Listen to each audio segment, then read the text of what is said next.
बच्चों अभी हम लोगों ने चेक इन किया और हम सबको अच्छा महसूस हुआ। आपको भी अच्छा महसूस हुआ होगा? मुझे तो अच्छा लगा, एकदम शांति सी लगी और बहुत अच्छा सा लगा। आपको कैसा लगा? अच्छा लगा और हमारा ध्यान भी एक जगह केंद्रित हुआ। तो अब हम आज की कहानी शुरू करते हैं। आज की कहानी का शीर्षक है हार नहीं मानूंगा। ठीक है?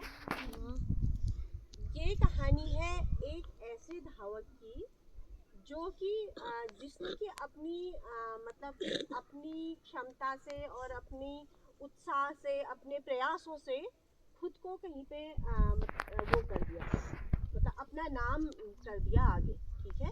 तो कहानी इस तरह से है कि अमेरिका का एक शहर था और उस शहर में एक ग्लेन कनिंघम नाम का एक बच्चा पढ़ता था विद्यालय में। तो वो बचपन से, जैसे आप लोगों का कोई ना कोई शौक होता है ना, कोई कुछ बनना चाहता है, कोई कुछ, तो वो बनना चाहता था धावक या रेसर।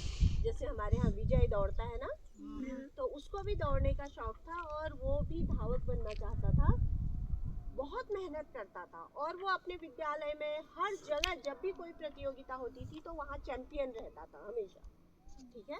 तो अपने प्रयासों से और खूब प्रैक्टिस में लगा रहता था, अभ्यास करता था दिन रात। अचानक एक दिन दुर्भाग्यवश विद्यालय में आग लग गई और उस कमरे में आग लग गई जिस कमरे में वो ग्लेन कनिंघम पढ़ रहा था। तो बाकी बच्चे भाग गए और लेकिन वो बच गया, वहाँ रह गया, देर से निकल पाया तो वो ज़्यादा जल गया था। उसके पैर पूरी तरह जल चुके थे। बचा लिया गया उसे, लेकिन उसके पैरों की हालत बिल्कुल ख़राब हो गई थी। तो अब डॉक्टर्स को उसकी माँ ने दिखाया, उसके विद्यालय वालों ने उसका इलाज करवाया, लेकिन डॉक्टर्स ने उसका इलाज तो किया, बहुत सारी सर्जरी हुई, बहुत सारी सर्जरी मतलब उसके ऑपरेशन हुए पैर के। ठीक है? तो पैरों की हालत बहुत बुरी हो गई थी। डॉक्टर ने कहा किसी तरह से भविष्य में ये बच्चा चल तो पाएगा, लेकिन अब कभी ये दौड़ नहीं पाएगा।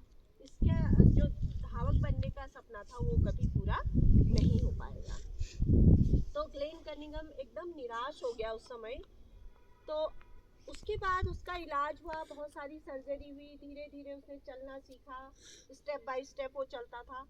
तो उसने अंदर से उसने एक दृढ़ सोच उसने अपनी बनाई कि नहीं, मुझे फिर से धावक बनना है और फिर से मुझे रेस में भाग लेना है।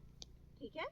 तो उसकी माँ का उसमें बहुत बड़ा रोल था। उनकी माता जो माँ थी वो भी हमेशा उनको प्रोत्साहित करती रहती थी ग्लेन कनिंघम को कि नहीं तुम कर सकते हो, नहीं तुम कर सकते हो, देखना तुम जरूर एक दिन अच्छे धावक बनोगे। तो लगातार प्रयास वो करता रहा। उसने धीरे धीरे स्टेप बाय स्टेप चलना सीखा। सर्जरी के बाद थोड़ा थोड़ा बिना सहारे के चलना सीखा, फिर चलना सीखा, फिर धीरे धीरे उसने थोड़ी सी हल्की हल्की रेस शुरू करी, थोड़ा सा दौड़ा। तो ऐसे करते करते उसने दर्द सहन करते करते करते करते एक दिन ऐसा आया कि उसने जो विश्व की धावक प्रतियोगिता थी उसमें प्रतिभाग किया। ठीक है? पूरे वर्ल्ड की। ग्लेन को पता चला कि अपने पैरों के घावों के बावजूद भी वो दौड़ सकता है और तेज दौड़ने के लिए उसने नियमित प्रयास किया और नियमित प्रशिक्षण लिया।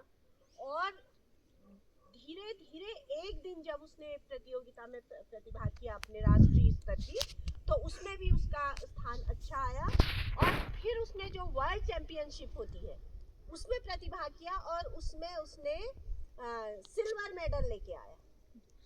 तो कितनी बड़ी बात है बच्चों। देखो, एक बच्चा जिसका कि बिल्कुल पैर खराब हो गए थे और उसने अपने दृढ़ विश्वास से और प्रयास से अपने पैरों के उतने खराब हो जाने के बावजूद भी एक विश्व प्रतियोगिता में प्रतिभाग करके अपना एक मुकाम हासिल किया। ठीक है?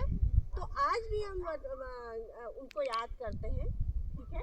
क्या नाम था उनका? ग्लेन कनिंघम को याद करते हैं कि उनकी इस दृढ़ प्रतिज्ञा, वो जो उनकी प्रयास था और जो उनका दृढ़ विश्वास था कि मैं ठीक हो जाऊंगा, और उनकी जो मेहनत थी उसके बल पर उन्होंने अपना एक नाम बनाया और अपनी जो इच्छा थी, जो शौक था, उसको जारी रखा। तो ऐसे बच्चे भी हैं दुनिया में, ऐसे लोग भी हैं दुनिया में। कैसी लगी कहानी?